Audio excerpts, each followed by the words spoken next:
And so we've watched Hunter Biden commit exactly the crimes that Joe Biden has argued for years deserves to be harshly and severely punished, only for Joe Biden to turn around and pretend like he's some kind of compassionate, empathetic defender of addicts generally, when in reality, he only defends his son. And that's what led to a lot of suspicion that the criminal case that was conducted by a special counsel, a prosecutor of the kind that Robert Mueller was, and others, designed to reduce the political influence of the Justice Department in the White House, ended up announcing a plea deal with Hunter Biden where he would not spend a day in jail or have to even plead guilty to felony counts, but instead only to misdemeanor counts. Here you see Politico reporting that plea deal in June of this year, so just a couple of months ago, and you see there the headline, Hunter Biden reaches plea deal with feds to resolve tax issues and gun charge. He didn't pay his taxes for many years. He failed to report income. He issued fraudulent or filed fraudulent claims that things that were not business expenses were actually deductible business expenses, things that people go to jail for all the time. And yet Hunter Biden reached this seemingly very favorable deal where he was facing the prospect of a lot of prison time for felonies, including lying about the fact that he was not a drug user in order to get a license to carry a firearm, which is a serious felony for when people want to treat it as such. But he got this deal that would have ensured that he didn't go to prison for a single day and didn't even have to plead guilty to a felony. And when the concerns were raised, even before the IRS whistleblowers came forward, that this deal looked unduly favorable to Hunter Biden in terms of how other people similarly situated are treated, the assurance that we were given was, oh, don't worry, this is only a plea deal that applies just to this criminal investigation. It doesn't protect him from other pending criminal investigations that he continues to face. That was the justification that was given to assuage public concerns. Here you see the Politico article, quote, Hunter Biden has reached a deal with federal prosecutors to resolve a 5-year federal investigation into his failure to pay about $1 million in federal taxes and his purchase of a handgun in 2018. Under an agreement detailed Tuesday in a filing in a federal court in Delaware, President Joe Biden's son will plead guilty to a pair of misdemeanor tax charges.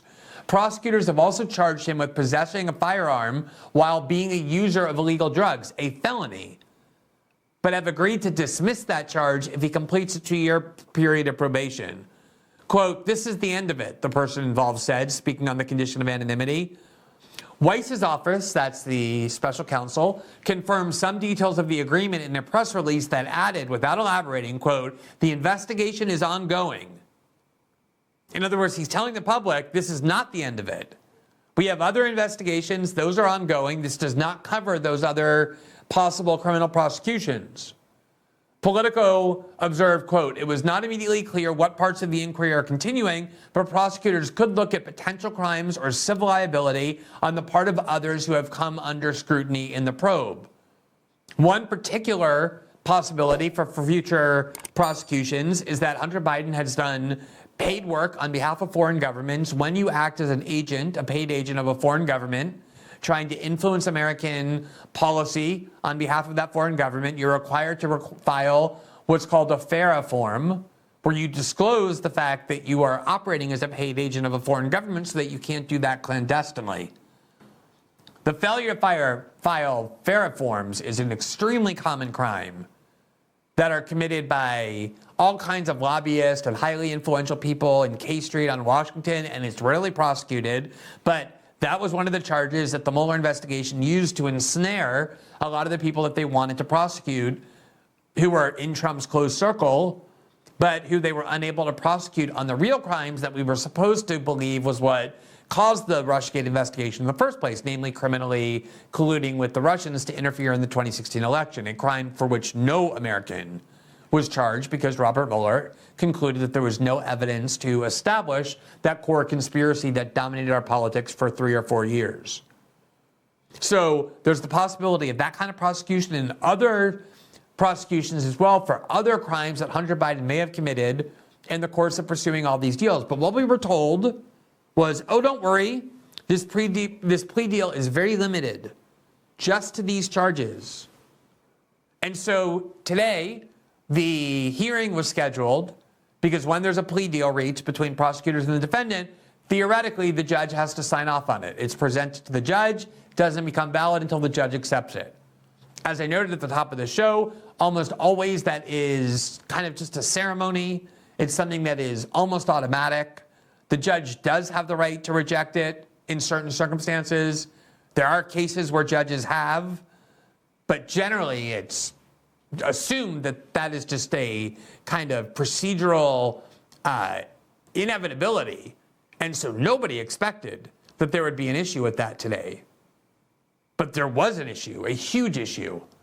In fact, the deal ended up not being ratified by the judge as a result of concerns she expressed about exactly what the scope was of that immunity, namely whether it really is true, as the prosecutors assured the public, that the immunity being given to Hunter Biden would not extend to other cases. Here is the New York Times account of what took place today, which seems to be a fairly accurate description. Quote, the president's son, there you see the headline, judge delays Hunter Biden plea deal. And the subheadline is the president's son had an agreement with prosecutors to plead guilty to 2 misdemeanor tax charges and avoid prosecution on a gun charge. The judge overseeing the case demanded more information from both sides. Here's the article. Judge Mary Ellen Noriega has delayed a decision on whether to accept the plea agreement between federal prosecutors and Hunter Biden, demanding that the two sides make changes in the deal, clarifying her role and insert language that limits the broad immunity from prosecution offered to Biden on his business dealings. From the start, the judge seemed highly skeptical of the unusual deal, which offered Hunter Biden broad immunity from prosecution in perpetuity, questioning why it had been filed under a provision that gave her no legal authority to reject it. When she asked Leo Wise, a prosecutor, if there was any precedent for the kind of deal being proposed, he replied, quote, no, Your Honor. In other words, there's no precedent for what they were trying to do here. Now, the context for this hearing is critical for understanding what took place. Remember that 2 career civil servants in the IRS who worked on Hunter Biden's case for many years, who nobody is accused of being politically motivated or partisan in any way, who have no record of any sort of misconduct of that type in their past, knowingly and willingly risk their career and their reputation in order to step forward and to blow the whistle on what they claimed was political influence pervading this investigation from the start, all of which was designed to protect Hunter Biden and to prevent more serious charges from being pursued. And they talked about all the extremely rare and unusual events that guided and formed the case and the investigation from the start. Ways in which they were prohibited from investigating certain kinds of information that ordinarily for any other person being investigated for tax crimes would be virtually automatic. And their view that, exactly as the judge today concluded, much of what was done in Hunter Biden's case was very atypical for how these kinds of cases are treated.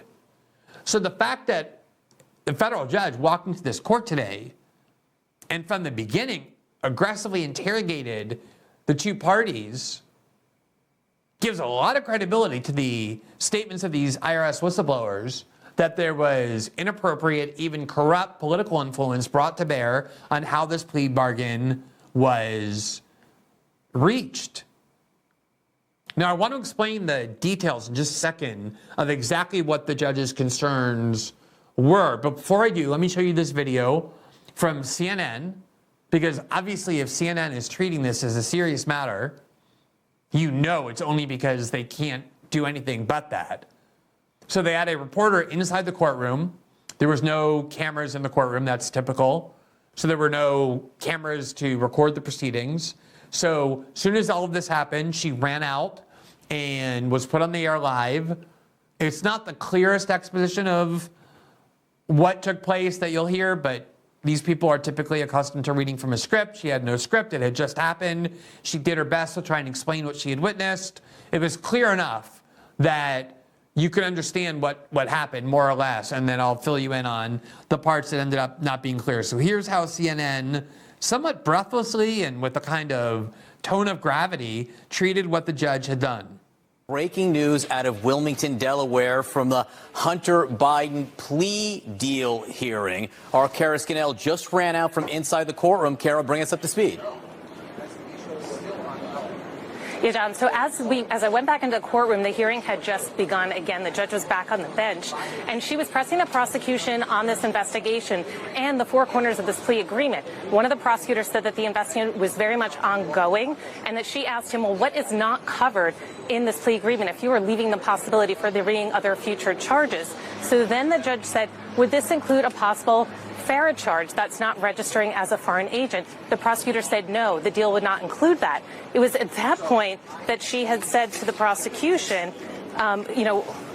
if you can charge that, then what does this mean? And the prosecutors, she asked Hunter Biden's attorneys about that, and he said, well, then there's no deal. And the prosecutor said, then there is no deal. So Biden's team said that the plea agreement, as far as they understood it, was now null and void. They were moving ahead to talk about what the next steps would be in this case. So as of right now, the deal appears to be dead and off the table, and it remains to be seen how they're going to move forward. But he has been charged with those 2 misdemeanor tax evasion charges. But one thing we learned is that this investigation is very much still ongoing. So the more I listened to the reports from various people in the courthouse, the more I spoke to people who have knowledge of this case and who are present, the clearer this became to me. This is what happened. The special counsel, as I showed you, made these statements to the public about the very limited nature of the immunity deal, promising the public, oh, don't worry, it doesn't apply to any other prosecutions. It's still very possible that Hunter Biden will end up facing additional charges, might have to plead guilty to felony deals. This only applies in a very limited way to just this case. And I always thought it was odd that Hunter Biden would plead guilty when the immunity was described as that limited. And I always was a little bit suspicious of whether that was really true, but I hadn't seen the documents, the plea agreement.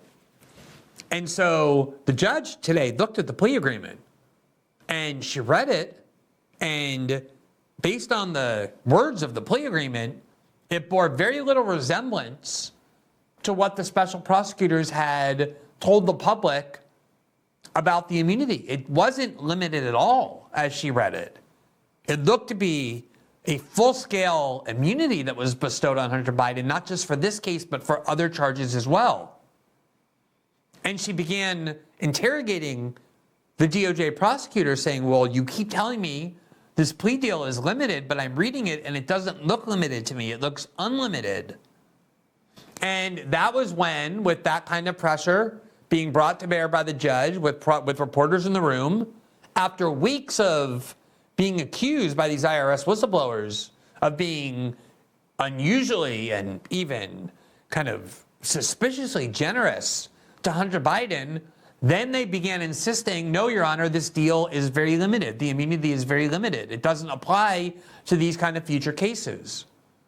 And she said, well, the deal I'm reading doesn't actually say that. It doesn't say what you're telling me.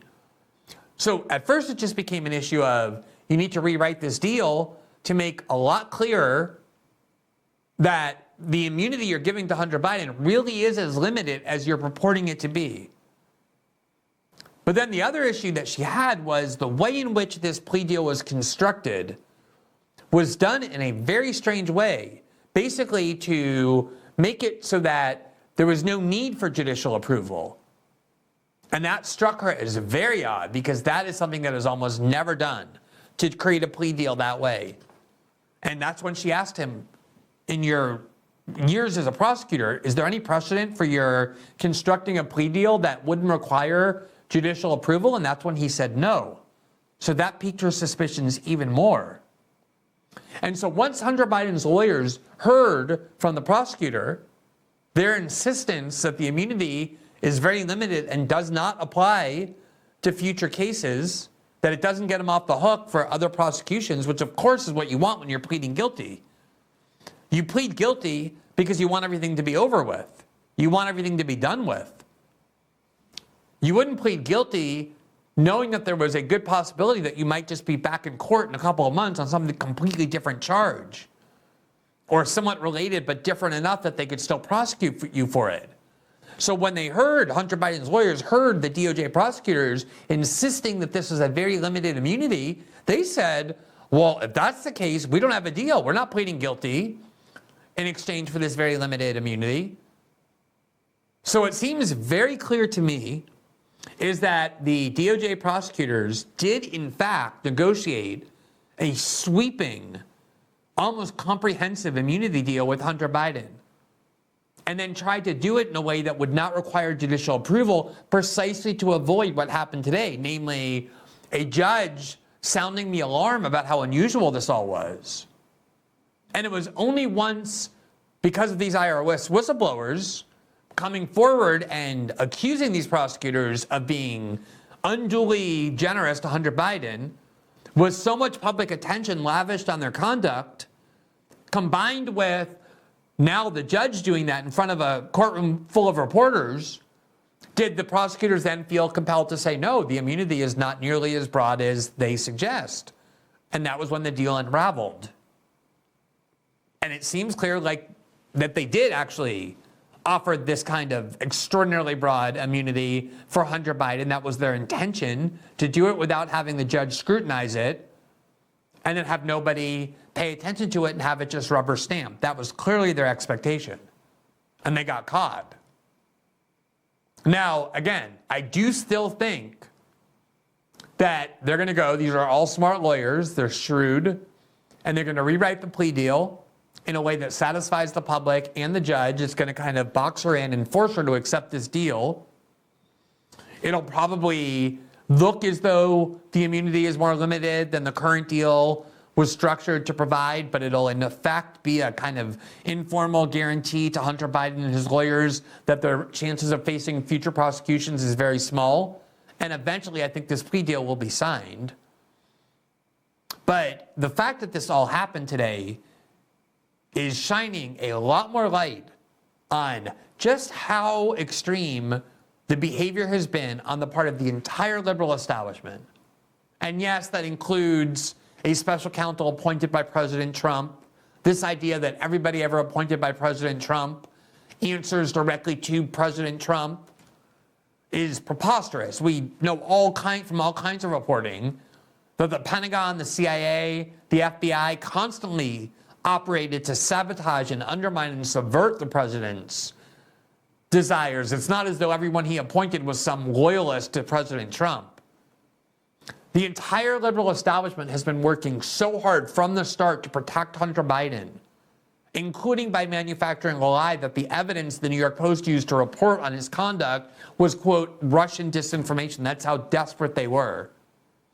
They censored that reporting. They attacked journalists who investigated this. Everything we went through last night.